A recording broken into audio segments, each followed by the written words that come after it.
यह सवाल हर किसी के जीवन में जरूर उठता है कि जीवन क्या है, जीवन का लक्ष्य क्या है, मानव जीवन का लक्ष्य क्या है। क्या मानव जीवन का लक्ष्य शादी करना है? क्या मानव जीवन का लक्ष्य पढ़ना लिखना है? या फिर मानव जीवन का लक्ष्य धन कमाना है? आखिर इनमें सत्य क्या है? पहले समझते हैं कि जीवन क्या है।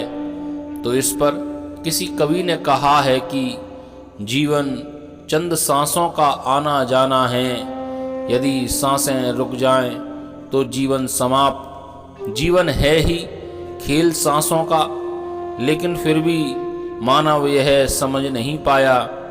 इसीलिए तो मानव ने अपने जीवन का लक्ष्य शादी करना, बच्चे पैदा करना और धन कमाना ही समझ लिया है। बुद्ध कहते हैं कि मानव का जीवन दुख और सुख में ही व्यतीत होता है, जबकि दुख और सुख दोनों छलावा मात्र हैं। जब दुख आता है तो मानव सुख आने का भरोसा करके अपने जीवन को व्यतीत करता है और यही खेल जीवन भर चलता रहता है।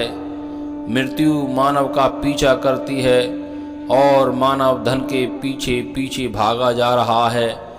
वह पीछे मुड़कर देख ही नहीं रहा, मौत पीछे दौड़ रही है और वह यह समझ ही नहीं पा रहा। पूरा जीवन माया के पीछे व्यर्थ ही गंवा देता है और अंत में जिस कारण जीवन गंवाया वह सब कुछ यहीं छोड़कर चला जाता है। तो क्या यही लक्ष्य था मानव जीवन का? बुद्ध कहते हैं कि जैसा मैंने जाना है, मनुष्य के जीवन का लक्ष्य स्वयं को जानना है, स्वयं को पहचानना है।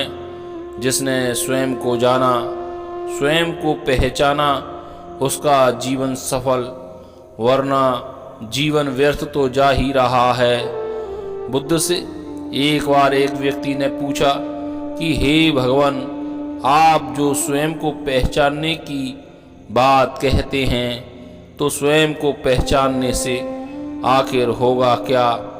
व्यक्ति के प्रश्न का उत्तर देते हुए बुद्ध ने कहा, हे वत्स, जो व्यक्ति स्वयं को पहचान जाता है उसके जीवन से सारे दुख समाप्त हो जाते हैं, क्योंकि वह दुख का कारण और दुख का निवारण जान जाता है।